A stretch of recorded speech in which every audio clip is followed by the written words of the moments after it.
오늘 레위기 10장 말씀을 통해서 우리가 거룩함이라는 주제를 가지고 생각을 해보려고 합니다. 여러분, 하나님을 믿는 사람들의 일반적인 특징, 그게 여러 가지가 있겠지만 그 중에 하나가 뭘까요? 거룩함 아니겠어요? 거룩하다. 오늘 하나님을 믿는 사람들이 믿지 않는 세상 사람들과 구별함이 있다고 하는 그 중에 하나는 거룩함일 것입니다. 하나님은 오늘 하나님의 백성들에게 거룩함을 요구하십니다. 왜 하나님께서 거룩함을 요구하시느냐?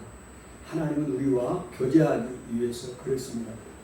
하나님은 거룩하시기 때문에 죄인들과 교제할 수가 없습니다.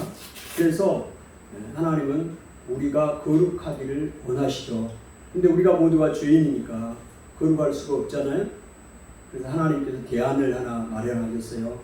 오늘 우리의 죄를 다 속죄함을 받고 정결법을 행해서 우리가 깨끗하게 되기를 하나님 원하시고, 그렇게 해서 하나님 우리와 교제하기를 원하신다는 것입니다.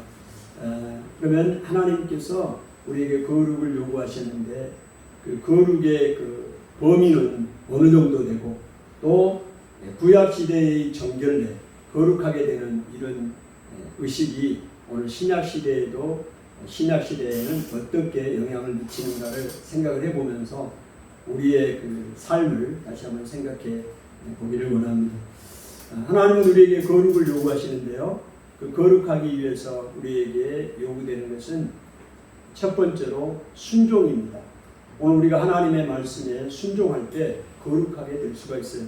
하나님의 말씀을 순종하지 않고 하나님의 명령에 순종하지 않으면서 거룩하게 될 수는 없습니다. 오늘 읽으셨던 레위기 10장에 보면 이제 이스라엘 백성들에게 제사장을 세웁니다. 제사장은 이스라엘 백성들의 죄를 속하기 위해서 세우는 직분이죠. 그런데 그 제사장은 아무나 될 수가 없고 하나님께서 모세에게 말씀하셨어요. 모세 형 아론과 그의 네 아들을 제사장으로 임명하게 하시죠. 그래서 아론은 대제사장이 되고 그 아론의 네 아들은 제사장이 됩니다. 이 제사장으로 임명할 때 위임식을 하게 되는데요. 위임식 굉장히 까다롭습니다.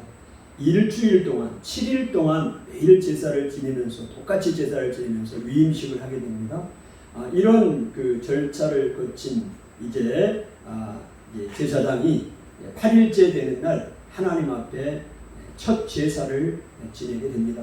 근데 첫 제사를 지낼 때 이 아론의 두 아들 나답과 아비후가 각기 다른 불을 가지고 여호와께서 명령하지 않는 다른 불을 사용하셨습니다. 이 얘기가 무슨 얘기냐? 성막을 보면 그 성막에 들어가기 전에 번제단이 있습니다. 번제단의 불은 항상 꺼지지 않아요. 그 불을 가지고 이제 성막 안에 들어가면 앞에 향단이 있습니다. 그 향을 피우는 그 단에 불을 지펴야 돼요. 그런데 하나님은 이 번제단에 있는 숯불, 이 불씨를 가지고 가서 담아서 이제 향단에 불을 붙여야 되는 것이 하나님의 명령입니다. 그런데 이 제사장으로 임명을 받은 나답과 아비후가 다른 불을 사용했어요. 구체적으로 어떤 불인지는 알 수가 없지만 이 스트레인지 파이어, 이상한 불을 사용했습니다. 그래서 하나님께서 이 두 제사장을 그 자리에서 죽입니다. 오늘 레위기 10장에 있는 말씀이 그러잖아요. 왜 이 까다롭게 그 백성의 제사장으로 7일 동안 그 제사의 모든 절차를 거친 그 제사장을 왜 죽입니까? 왜 죽였어요? 하나님의 명령에 순종하지 않았기 때문입니다. 거룩한 백성이 되어야 되고 거룩한 제사장이 되어야 되는데 왜요? 하나님과 교제하기 위해서, 또 제사를 집례하기 위해서, 백성을 위해서. 그런데 그 제사장이 거룩하지가 않았기 때문에 하나님이 죽였다는 거죠.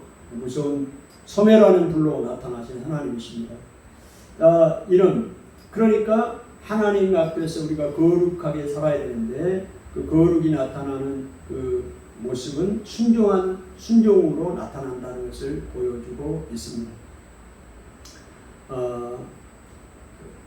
북쪽의 이스라엘 왕, 초대 왕인 여로보암 1세, 여로보암 왕이 있습니다. 이 여로보암이 이제 남과 북으로 나눠졌잖아요. 북쪽에 있는 그 이스라엘 백성들이 남쪽 유다 예루살렘의 성전에 예배를 드리러 오는 것을 보면서 이 북쪽 이스라엘 사람들이 남쪽 유다에 종교적으로 기속되는 것을 원치 않았습니다. 그래서 이것을 정치적으로 이용합니다. 그래서 그 북쪽과 남쪽의 경계에 있는 베델에 단을 세우죠. 성소를 하나 세웁니다. 제단을 세웁니다. 그런데 거기에 그 제단에 금송아지를 만들어 놓고 하나님 앞에 예배를 드리게 합니다. 이 여로보암이 행한 이 죄로 인해서 북쪽의 이스라엘 백성들이 우상을 섬길 수 있는 그런 단초를 제공하게 되고, 이로 인해서 계속해서 북쪽 이스라엘은 종교적인 타락, 우상 숭배를 하게 되는 일들을 하게 되죠. 오늘 그 나답과 아비후가 하나님 앞에 하나님이 명령하지 않는 다른 불을 들여서 다른 불을 사용해서 예배를 드렸어요. 제사를 드렸다고요.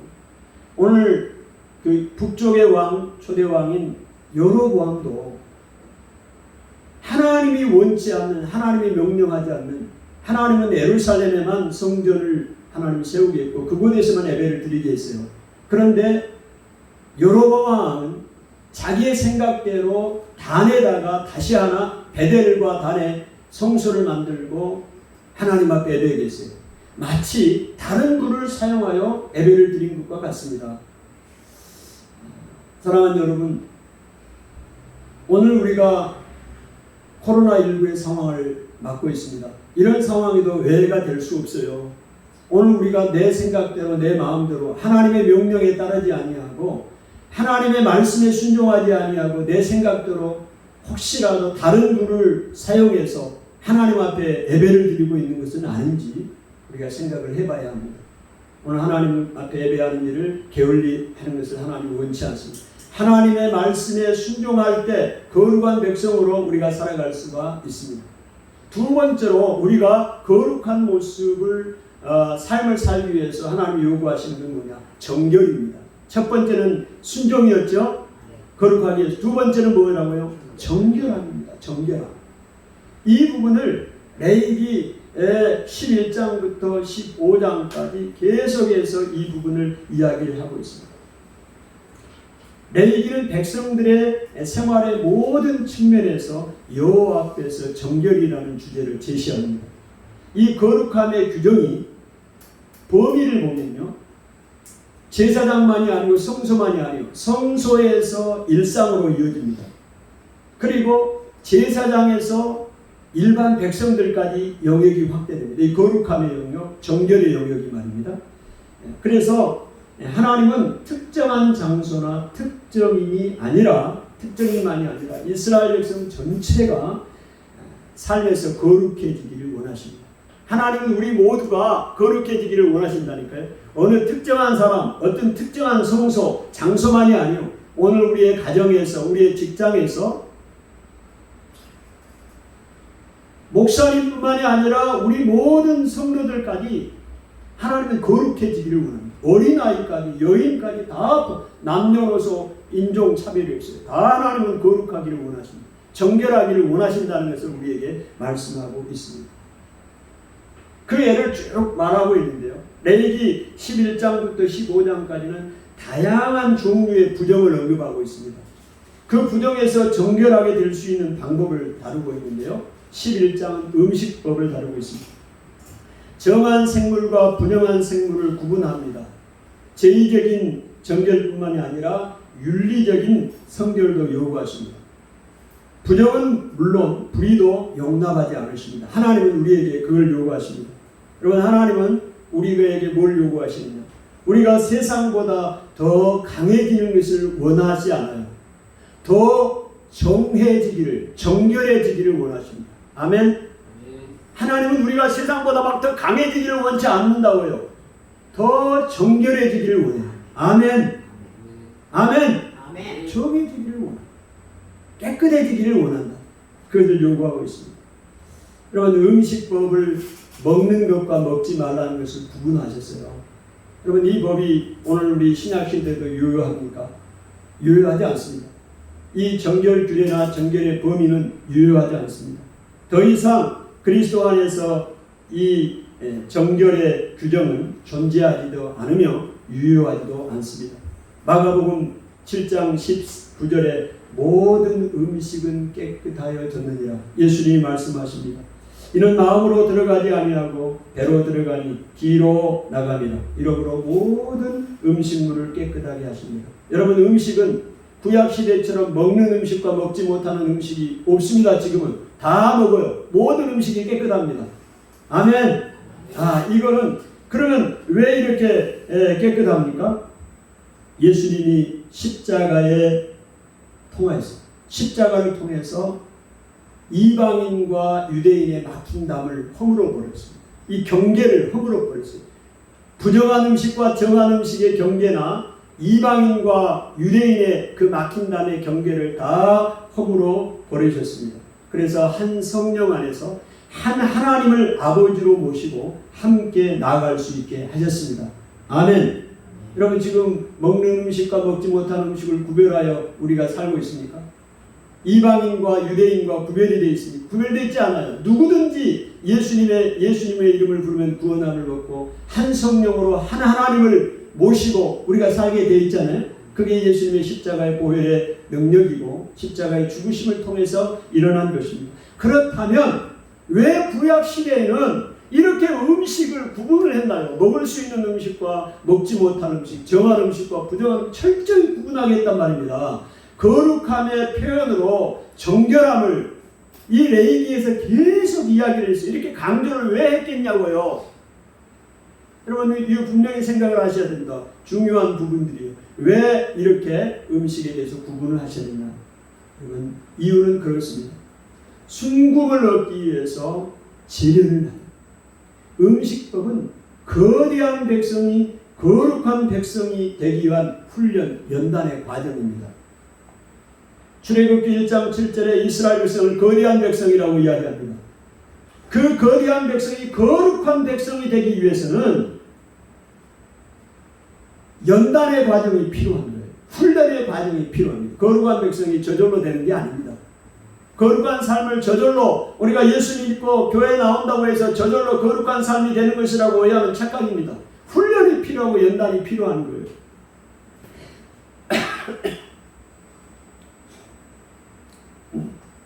그들은 가장 기본이 되는 음식에서부터 정한 것과 부정한 것을 구분하고 먹을 수 있는 것과 먹지 못한 것을 가려야 합니다.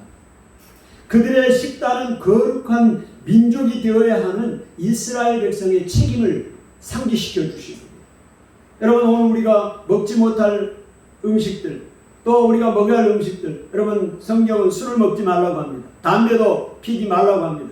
피지 말라는 없지만 우리가 그렇게 구분을 합니다. 왜? 왜 먹지 않습니까? 나는 술을 먹지 않는다. 그걸 음식이에요. 그거를 생각하면서 내가 하나님 앞에서 거룩한 삶으로 살아갈 책임을 상기시켜 주는 거예요. 이스라엘 백성들도 마찬가지입니다. 그 거룩한 백성이 되기 위해서는 그들이 저절로 거룩한 백성이 되지 않는 거예요. 이 음식, 가장 기본적인 게 음식 아니에요. 우리 먹는 거. 이 음식을 통해서 먹는 것과 먹지 말아야 할 것을 구분하게 하심으로, 나는 거룩한 백성이고 우리는 거룩한 백성으로 살아야 한다는 것을, 하나님이 이것을 요구하신다는 것을 상기시켜주고 깨닫게 하시기 위함이었다는 것입니다. 아멘. 이런 구분을 통해 거룩함이란 단순히 먹고 마시는 문제가 아니라 정결하고 신실한 삶의 방식을 기억해야 했습니다. 오늘 우리가 먹고 마시는 이 음식이 단순히 먹고 마시는 문제를 떠나서 오늘 우리의 삶이 정결하고 신실한 삶의 방식입니다. 삶의 방식이요. 우리 거룩함이. 아멘. 정결하게 사는 것이 삶의 방식이라고 해요. 부정하게 불의하게 살아가는 것이 우리의 삶의 방식이 아니라 거룩하고 신실하게 살아가는 것이 오늘 하나님의 백성들의 나의 삶의 방식이 되어야 한다는 사실을 알려주시는 것입니다. 성경은 거룩하지 않거나 거룩한 삶을 추구하지 않고도 거룩한 백성이 될 수 있다고 말하지 않습니다. 그 다음에 애로 하나님이 정결한 예를 들어서 우리 부정한 것과 정결한 것을 예를 듭니다. 그게 뭐냐면 오늘 일반적으로 말하는 나병이라고 이야기하고 있어요. 오늘 성경에서 말하는 나병이라는 것은 악성 전염성 피부염이라고 보는 게 더 좋습니다. 나병뿐만이 아니라 악성 전염성이 있는 피부염입니다. 자, 이 피부염이 걸렸어요? 문제가 있으면 어떻게 해야 되느냐? 그 사람은 제사장에게 가서 자기의 환부를 보여야 합니다. 그러면 이 제사장은 그 환부를 보고 일주일 동안 격리를 시킵니다. 지금만 격리가 아니에요. 그때도 격리를 시켰어요. 격리를 시켜놓고 일주일 동안 관찰을 합니다. 검진을 다시 해요. 일주일 다시 봤더니 이게 잘 모르겠어요. 나병인지 피부병인지 잘 모르겠다고요. 그러면 일주일을 더, 그러니까 2주 동안을 격리를 시키는 겁니다. 왜 이렇게 신중하게 하는 거예요? 판단을. 그래서 2주 동안을 격리를 하고 봤더니 이게 번졌어요. 퍼졌어요. 그러면 나병이라고 악성 피부병으로 전염성 피부로 밝혀지면 이 사람은 어떻게 되느냐? 가족에서 격리됩니다. 그래서 자기들이 살고 있는 진영 바깥으로 나가서 완치 판정을 받을 때까지 혼자 살아요. 여러분 코로나19로 격리된 사람들 많이 있었죠. 그분들의 이야기를 들어보면 2주 동안 격리됐죠. 너무너무 힘들대요. 너무 소외되고 힘들고 답답하고 너무 힘들어요.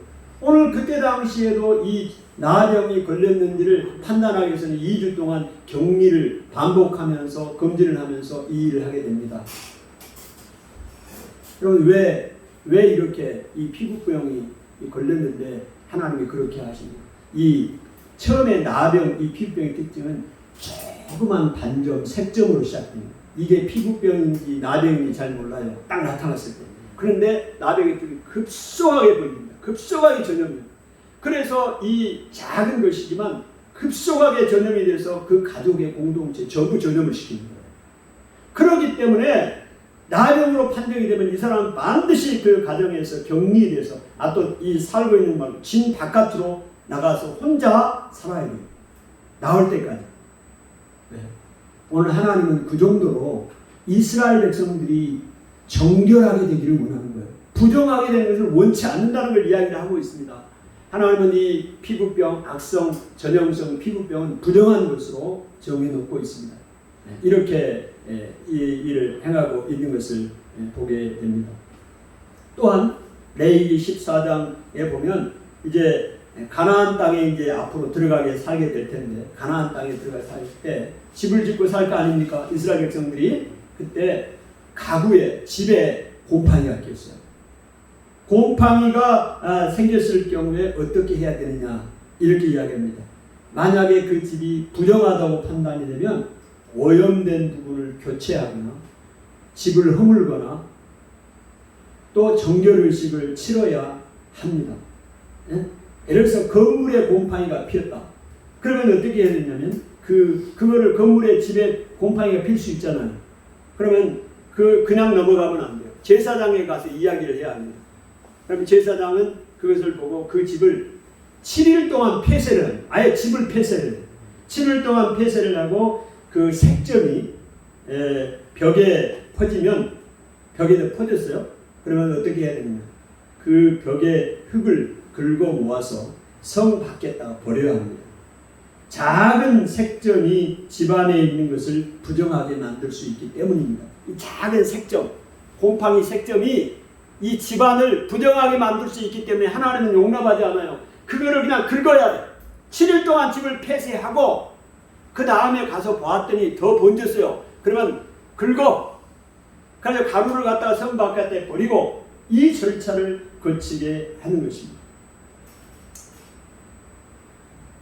부정을 멀리하고 정결을 실천해야 할 곳이 어디냐? 가정임을 이야기하고 있습니다. 여러분 성서뿐만이 아니라 오늘 우리의 가정에서도 이 부정이 제거돼요. 그래서 오늘 하나님은 오늘 우리 가정에서 우리의 정결이 거룩함이 실천되어야 될 것을 말하고 있습니다. 오늘 가정에서의 일상이 하나님이 받으실 만한 예배가 되어야 됩니다. 만약에 집안 벽돌이 곰팡이가 피었으면 그 돌을 빼내야 됩니다. 벽돌을 하나 빼내야 돼요. 여러분 생각을 해보세요. 지금 우리 집에 건물에 곰팡이가 피었어요. 그럼 벽돌을 하나 빼내야 돼요. 벽돌을 빼내고 그 자리에 다른 흙을 바르고 딱 덮어놨는데 또 관찰을 해보니까 더 번졌어요. 그러면 어떻게 해야 되느냐? 그 집을 철거를 해야 합니다. 집을 철거를 해야 돼요. 아니 곰팡이 피었다고 집을 철거해요? 네? 하나님 너무하시는 거 아닙니까? 너무합니다. 너무합니다. 하나님 너무합니다. 이렇게 이야기할 수도 있겠죠. 근데 하나님은 법을 정해놨어요. 그렇게 하래요. 왜 그렇게 합니까? 이 더러운 세균들이 곰팡이가 이 집에 번져서 피부병을 일으키고 가족 전체가 더러워지고 그 사람들이 성소에 가게 될 텐데 성소가 더러워지고 직장에 가게 될 텐데 직장이 더러워지고 그래서 철저하게 하나님이 그렇게 행하시는 것을 보게 됩니다. 여러분 광야에서 집을 불태우는 것보다 가나안 땅에서 어렵게 세우는 그 집을 허무는 일인 상당한 손해를 감수하는 것입니다. 결핍의 땅 광야에서보다 풍요의 땅 가나안에서 정결하기가 더 어렵습니다. 광야에서는 텐트집을 사니까 그거 불태우는 거는 그것보다는 가나안에 들어가서 정착하고 좋게 집 짓고 벽돌로 흙으로 탁 짓져나는데 그 집을 허무는 게 더 어렵지 않겠습니까? 오늘 정결하게 삶을 살아가는데 구원 그 이유가 더 어렵습니다. 오늘 우리가 구원 받았잖아요. 예수 그리스도를 믿음으로 구원을 받았습니다. 구원받은 그 사람이 더 정결하게 살기 위해서는 더 큰 대가도 지불해야 되고 더 정결하게 사는 그 싸움이 더 치열하다는 것을 기억하셔야 합니다. 여러분 예수 믿었으니까 나는 대강 살아야 한다 아니에요. 예수 믿고 구원받고 난 이후의 삶이 정결하게 사는 사람은 더 치열한 영적인 싸움이 있는 것이고 더 정결하기 위해서는 더 값비싼 대가를 지불해야 한다는 사실을 우리에게 보여주고 있습니다. 여러분 집에 건물에 또 옷에 가구에 이런 곰팡이가 피면 보았다가 옷을 빨기도 하고 빨았는데도 더 번지면 그 옷 다 태워야 합니다. 가구들 다 태워야 돼요. 하나님께서 그렇게 명령하시는 거거든요. 이스라엘 그 기후를 보면 이 비가 오는 우기가 있어요. 우기가 지나면 벽에 곰팡이가 피고 옷에 곰팡이가 피잖아요. 그러면 그 주인이 경험상 그냥 제거해 버릴 수도 있어요. 근데 그렇게 하면 안 됩니다. 반드시 제사장에게 보여야 합니다. 이 제사장에게 이것을 보여야 하는 것이죠. 왜 이 제사장에 이걸 보여야 하는 것을 우리에게 말씀하고 있느냐?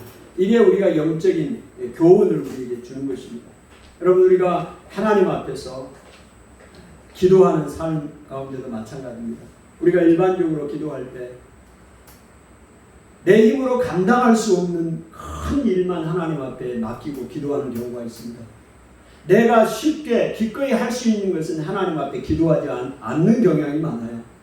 여러분 우리의 일상 가운데 굳이 기도하지 않아도 될 만한 일상 그런 삶은 그런 상황들은 없습니다. 큰 일이든 작은 일이든 오늘 내가 할 수 있는 일이든 내가 할 수 없는 일이든 모두 다 하나님 앞에 맡기고 기도하고 나가야 되지. 어떤 일은 기도해도 되고 어떤 일은 기도하지 않아도 되는 일은 없습니다. 오늘 집안에 곰팡이가 피었어요. 일상적인 경험으로 내가 그냥 간단하게 곰팡이 제거하고 해버릴 수 있어요. 그러나 이거 그렇게 하면 안 돼요. 반드시 내 집에 벽돌에 집에 곰팡이 의복에 곰팡이가 피었을 때는 제사장에 가서 신고를 해야 되고 제사장은 반드시 와서 그 집에 와서 검사를 해야 되고 다 해야 돼요.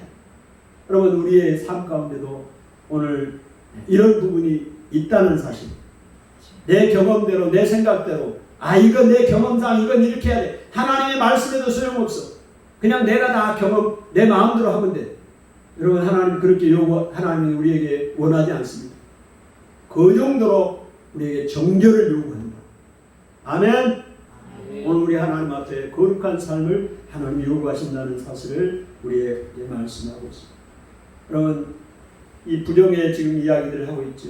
하나님은 얼마나 우리의 가정뿐만 아니라 우리의 개인적인 문제까지도 하나님이 간섭하십니다. 정결하기를 원해요. 자, 산모, 출산한 산모 얘기도 나옵니다. 출산한 산모는 부정합니다. 왜 부정하냐? 죄의적으로 부정합니다. 왜? 그 출산할 때 출혈이 있잖아요. 여러분이 피는 생명을 이야기합니다. 이 출혈이 피가 바깥으로 나왔잖아요. 그러면 생명의 손실과 온전함의 손실함을 의미합니다. 그래서 죄의적으로 부정하는 것입니다. 그래서 그것도 성별에 따라 하나님이 기준을 다르게 했어요. 남자아이를 출산했을 때는 여자 출산했을 경우는 33일 동안 부정합니다. 그리고 여자아이는 2배 66일 동안 부정합니다. 여러분 이제 이 사혈이 있었기 때문에 그렇게 보는 것이죠. 그런데 이 부분에서 이제 그 기간이 차면 다시 정결례를 통해서 정결하게 하십니다.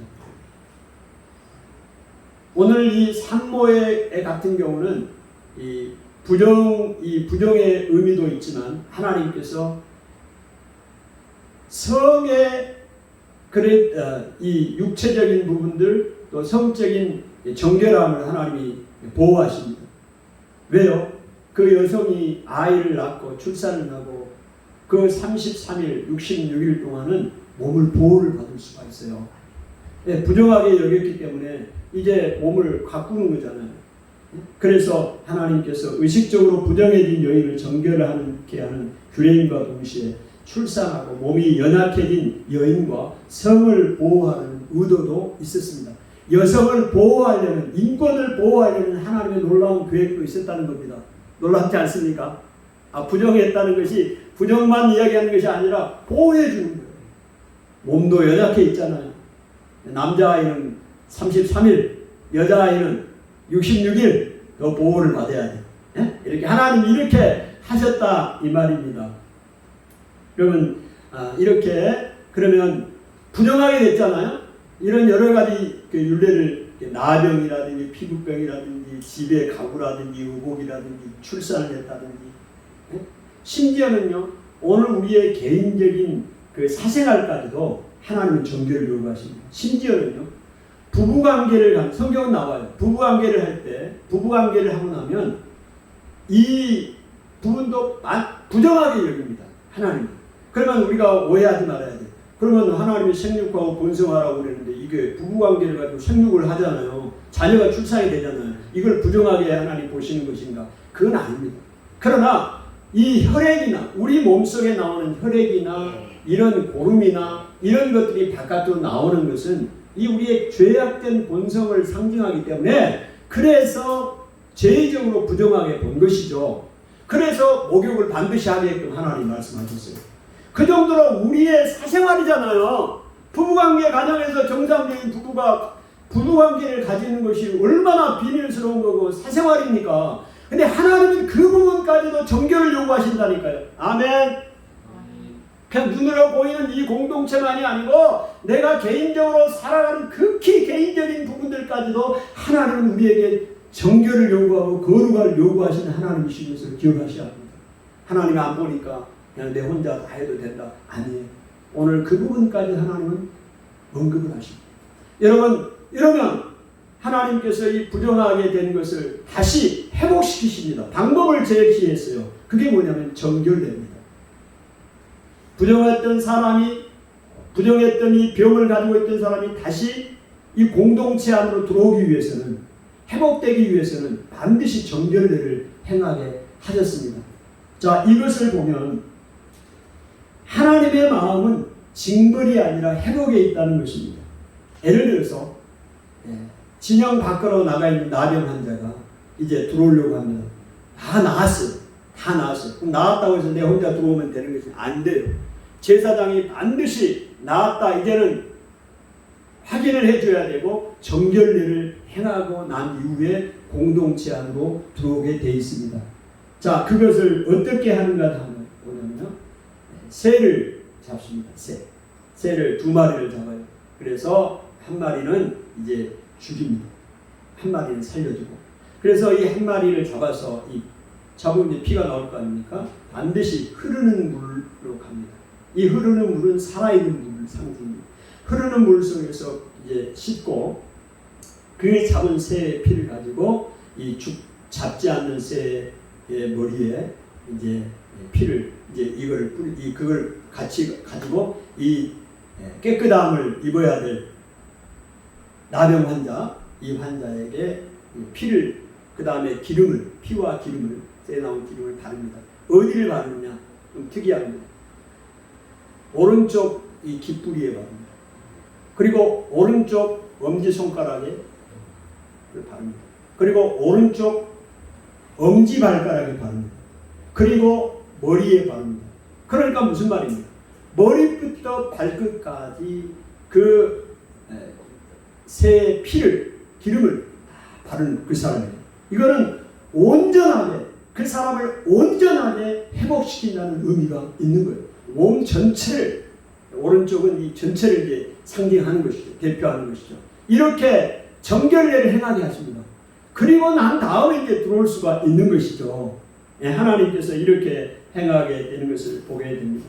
여러분, 살아도 죽은 것 같은 이에게 또 생명이 주어지고 소외된 이에게 자유가 주어집니다. 이 나병 환자는 온 몸에 털을 밀고 또 몸을 씻으며 어린아이같이 다시 태어납니다. 그러면 어떻게 이게 오늘 무엇을 상징할까요? 오늘 신약시대에 피 묻은 십자가의 복음은, 피 묻은 십자가의 복음은 우리를 살리시고 회복시키는 능력입니다. 아멘. 아멘. 십자가의 그 피 묻은 복음은 우리를 살리고 회복시키는 능력입니다. 다 끝났다고 여겼던 인생에게 찾아온 선물입니다. 덤으로 찾아온 인생 감사로 채우고 있는지 여러분 한번 생각해 보십시오.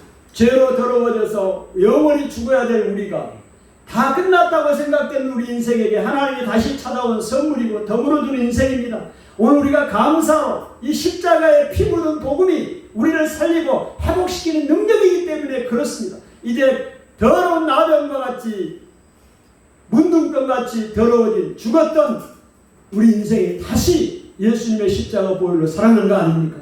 할렐루야. 감사합니다. 여러분, 이 악성 피부병에 걸려있는 사람이 7일 동안 격리돼, 그 7일에 또 격리돼 있고 바로 들어오지 못해요. 나아도 들어오지 못합니다. 제사의 절차를 지냅니다. 그리고 이제 8일 동안 이렇게 이제 전체적으로 이렇게 이제 8일 동안 진박과 성수 안에서 절차를 따라 제사를 드리게 되는 것입니다. 그래야 모든 부정이 제거되고 난 다음에야 공동체 안으로, 그 진영 안으로 들어올 수가 있었습니다. 여러분, 이러한 복잡한 절차와 오랜 기다림은 부정한 자가 다시 정결해지는 것이 얼마나 어렵다는 것을 절감하게 보여주고 있습니다. 여러분, 오늘 우리가 거룩하게 살고 정결하게 살다가 내가 세상으로 나가서 부정하게 삶을 살아요. 그러면 그 사람이 다시 공동체 안에 들어오기가 그냥 내가 들어오게 하고 들어오는 게 아니에요. 얼마나 어렵고 힘들다는 것을 보여주고 있습니다. 이 나병으로 인해서 이 더러워진 사람이 진 밖에 가서 지금 살잖아요. 살 때 다시 깨끗해졌다고 하더라도 다시 들어오려면 이런 8일 동안에 이런 여러 가지 절차, 제사를 통해서만이 부정이 제거된다 이 말입니다. 이게 법이에요. 하나님의 법입니다. 이건 뭐를 우리에게 이야기해 두고 있습니까? 내가 예수님 잘 믿고 거룩하게 정결하게 살다가도 세상으로 타락하고 하나님 떠나고 살다가 나중에 들어오면 되겠지 뭐. 내가 나중에 시간 되면 예수 믿으면 되겠지 뭐. 여러분, 그게 쉽지 않다는 걸 이야기하고 있는 거예요. 얼마나 어렵다는 것을 보여주고 있습니다. 그래서 꾸준하게 정결한 모습으로 하나님 믿고 살아가는 게 복이요. 아멘. 세상 좋아서 세상으로 나가지 마세요. 나중에 내가 맘만 먹으면 다시 돌아오면 되지. 직장 안 다니면 교회 나오면 되지. 어렵습니다. 교회 한 번, 두 번 빠지죠? 나중에 나오려면요, 너무너무 힘들어요. 너무너무 힘듭니다. 여러분, 이렇게 매일 하나님 앞에 나와서 내가 기도하고 하나님을 찬양하고 신앙생활 하는 게 축복. 할렐루야. 아멘. 아멘. 성경적으로 이야기를 하고 있잖아요. 구약시대 이 제 정결법이 다 우리에게 보여주고 있습니다. 여러분, 하나님은 우리의 전 인격과 전 인생을 통해 경배받기를 원하십니다. 아멘. 전 인생과 전 인격을 통해서 하나님은 경배받기를 원하셔요. 그래서 머리부터 발끝까지 그 정결한 그 피와 기름을 발라서 우리의 모든 부정이 제거되는 다음에 하나님이 우리 공동체 안으로 들어오게 하신 것처럼 우리의 전 인격과 전 인생을 통해서 하나님이 경배를 받기 원하십니다. 완치된 그런 진영 밖에 있는 동안 부지 중에 범한 죄가 있을 거 아니에요? 그 부지 중에 범한 죄를 속죄해야 합니다. 그러니까 완치가 되었다 하더라도 정결법을 행하고 그 다음에 뭘 해야 되느냐? 속건제, 번제, 소제를 드려야 돼요. 이 절차도 드려야 된다니까. 그러면 이걸 뭘 의미하느냐? 이 속건제는 어떨 때 드린가요? 내가 부지 중에 알지 못하고 그런 가운데 내가 죄를 범했어요. 그럴 때 하나님 앞에 제사를 지내는 게 속건제예요. 근데 이 속건제를 이 사람이 나병 환자가 드려야 된다니까요. 왜 드려야 됩니까? 성 바깥에 있으면서 부지 중에 자기가 지은 죄가 있을 거 아닙니까? 그 죄를 하나님 앞에 회개하고 속죄를 드리는 속건제를 드려야 된다. 이야기를 하고 있습니다. 그동안 지키지 못한 예배의 의무를 갚아야 합니다.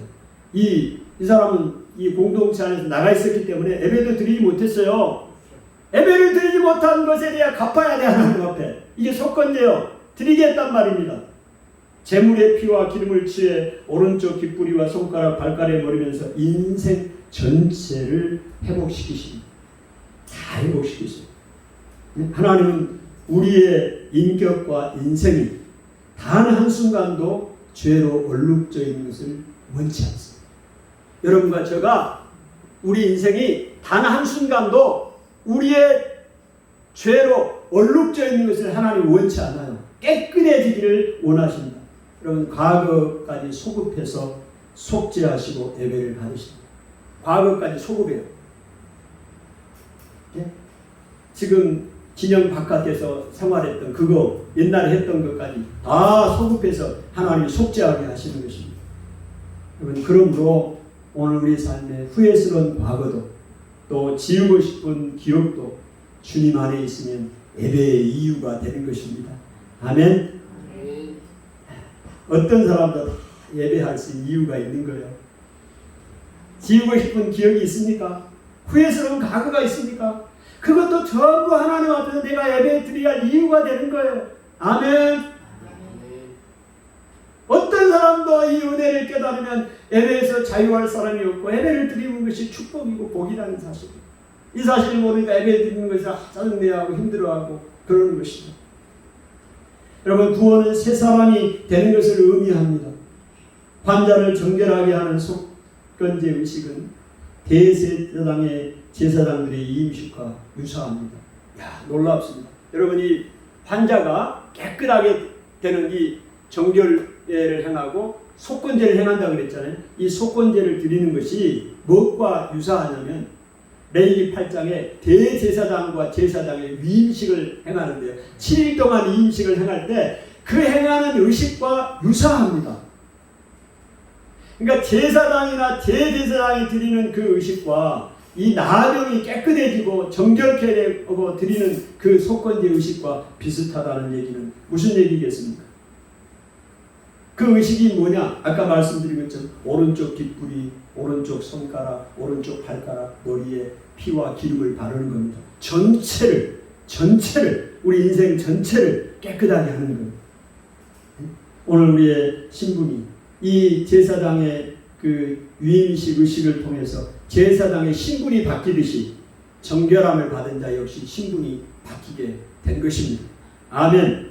부정한 자에서 정결한 자로, 죽었던 자에서 산 자로 바뀝니다. 할렐루야. 오늘 우리가 예수님을 믿는다는 것은 좀 더 나은 사람이 되는 것이 아니라 전혀 새로운 사람이 되는 것입니다. 아멘.